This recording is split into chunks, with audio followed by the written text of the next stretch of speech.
Chris Christie, former governor of New Jersey, Republican, and Patrick Kennedy, former congressman from Rhode Island, son of Senator Ted Kennedy and author of A Common Struggle, Democrat, are in agreement in advocating for sufferers of addiction. I am Peg Calder, president of the Foundation for Alcoholism Research, a grassroots charity with comments and support for these two men who are on the right track. Hear what they have to say. And so we need to start treating people in this country, not jailing them. When this is about a disease, Governor Christie is right. This needs to be treated like all other diseases. Let's talk a little bit about the treatment for alcoholism and the tools needed to recover. Relapse rates are in the 86% range within 5 years of recovery programs, according to SAMHSA, the Substance Abuse and Mental Health Service Administration. The film, The Business of Recovery, examines the untold billions that are being made off families in crisis. With little regulation, the addiction treatment industry has become a cash cow business that continues to grow while the addiction death rates continue to rise. Bottom line, we need better treatment methods for addiction.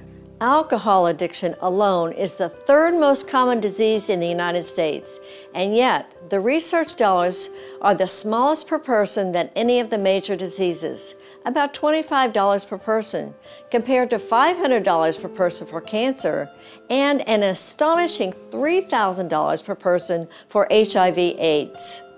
Why is this? Perhaps revenue has something to do with it? Addicts account for more than 1/3 of alcohol beverage revenue. For Anheuser Busch, for example, this equates to about $15 billion per year. Addicts account for well over $5 billion in tax revenue at the local, state, and federal levels.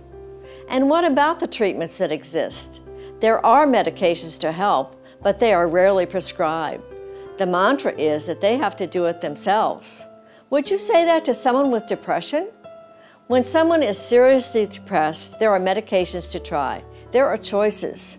Not all medications work for all people, as with many other diseases.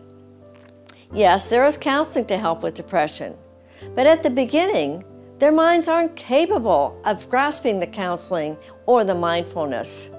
The medications get them stable enough so that they can benefit from them. The same is true of those with alcohol use disorder. Until their brains are stabilized and healthy enough, the counseling and the 12-step programs, for the most part, are just not enough.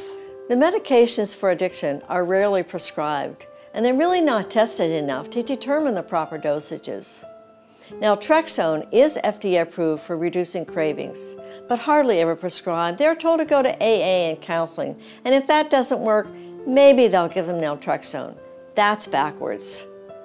Baclofen has shown great results and is approved in France, but the U.S. has not funded the trials needed for FDA approval here. Gabapentin and topiramate are others.